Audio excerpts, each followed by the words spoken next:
What is up, rockers? Welcome back here to another Rise of Kingdoms content. Two new commanders have landed here today. It is Joan of Arc Prime and Jan Zizka. Now, or is it John Zizka? So let's take a look at Joan of Arc Prime. Joan of Arc Prime has a skill here that is quite interesting. Deals skill damage up to 3 targets in a forward facing fan shape area, about 2000 damage factor. Now, the damage taken by the targeted troops reduces by 15%, as it is the common theme for this skill. The commander's troop and its surrounding friendly troops will also deal 5% damage for 3 seconds and also gaining 20 rage per second. Now, 20 rage per second might seem very low, but you have to consider that you are giving 20 rage for the 2 surrounding friendly troops. So that is quite helpful for your teammates. So the 20 rage per second is definitely something that is very useful and very unique for Joan of Arc Prime. Now, by the way, for this skill damage, 2000 damage factor, it is quite high, and in addition of giving a 5% more bonus damage as well.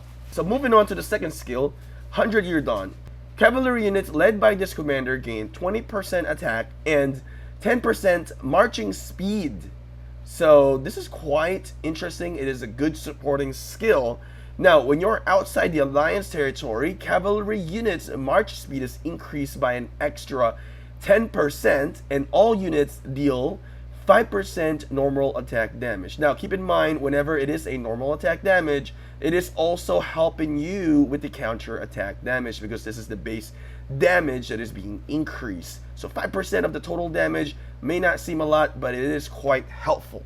Return of the Saint. Cavalry units led by this commander deals 5% more damage when attacking troops. When using skills, troop led by this commander gain a buff that increases a normal attack damage by 30% for 1 second. This effect can trigger once every 5 seconds. Now, this is going to give you a one big hit. 30% for 1 second. It is very interesting because it's only, for 1 second, and it can only trigger every 5 seconds. But the more you can cast your skill, the more you can trigger it, then the more chances you'll have for this to keep on going. 30% normal attack damage is pretty huge for 1 turn. And it also, remember, normal attack damage is the base damage there, is also going to help with the counterattack damage. So moving on to the next skill, the Blessed. Cavalry units led by this commander have 2% or 10% at the max level of this more health while on the map. So you have to be on the map. You can't be in the node because it's not going to work. You have to be free moving into the map to get this benefit. And when the secondary commander of their troop uses an active skill, they have 50% chance to cast Sacred Banner. This effect can trigger once every 10 seconds. Sacred Banner is the first skill. So this is very interesting, right? When the secondary commander of their troop uses an active skill, there is a probability here, 50%, which is going to be 100% chance to cast Sacred Banner. This effect can trigger once every 10 seconds. So every 10 seconds, you will have 100% probability, which is absolutely insane, to cast the Sacred Banner, which you're also going to get some rage and give rage, for your teammates as well, and increase this. So basically, like in every 10 seconds, you can hit about 4,000 damage factor, which is absolutely crazy. It's pretty high. Unyielding Martyr. Troop led by this commander deals 5% more counterattack damage. When their target troop has more than 30% units remaining, troops led by this commander deal 5% more damage. So this brand new skill makes it a little bit stronger for Joan of Arc. I think Joan of Arc is a great commander to have. How can you summon Joan of Arc? She will be in the Wheel of Fortune, so it's an easy access for everybody. You can definitely get her just as long as you have gems within the game. So this is how you are going to be able to obtain Joan of Arc. Now, what type of pairings can we expect with Joan of Arc? First, let's take a look at the early commander that majority of the cavalry gangs probably have already. Let's take a look at Genghis Khan. Genghis Khan is a old commander that many people probably have maxed out. Genghis Khan and Joan of Arc can work. Genghis Khan have to be the primary commander. The rage requirement for Genghis Khan is lower, so that helps out with Joan of Arc as well. And as well as you will be able to gain more rage by using Genghis Khan. Now, the issue with Genghis Khan is that he is really not the option in the late stages of the game. It's a good commander if you're trying to chase other players in the field, because Genghis Khan is quite a mobility commander within the game. Another combo that you can definitely use is Xiang Yu, which I would recommend because rage requirement for Xiang Yu is only 900. So the casting of skill will be much quicker with Xiang Yu and Joan of Arc. Another weird combo that you can probably do is a commander that I have, which is Alexander Nevsky. So Nevsky can be a good pair as well. If you have any suggestion what kind of commander pairing that you can do with Joan of Arc and explain it in details in the comment section below, please let me know in the comment section. Nevsky would be a great primary to the secondary of Joan of Arc as well. But I think the Xiang Yu would be really the best option for Joan of Arc. Now let's take a look at Jan Zizka. This is a commander that is a garrison commander. So this is the second garrison commander have been released for Cavalry Gang. So as you guys know, we had Jadwiga, which is the garrison commander, and she didn't really have a pair. And I've kind of talked about this previously because I've kind of mentioned that Rise of Kingdoms have to release a garrison commander for cabs, which in turn they have released this Jan Zizka. This is going to be an ultimate pairing for Jadwiga, because now we have a full commanders for cavalry to defend. This is gonna make it very, very difficult for archers. Could archers be dead after this combination? Because as you guys know, cavalry is always pretty much really the favored of Rise of Kingdoms. So could archers be dead on rallying with this garrison commander released? One-Eyed Knight deals skill damage to the target troops 2200, 2200, that's huge.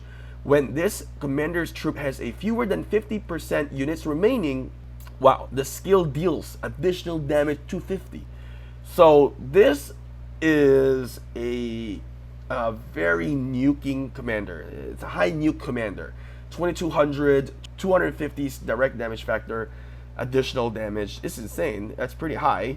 It's gonna hurt on when you're rallying this defense. Sword held high. Cavalry units led by this commander gain 15% attack bonus.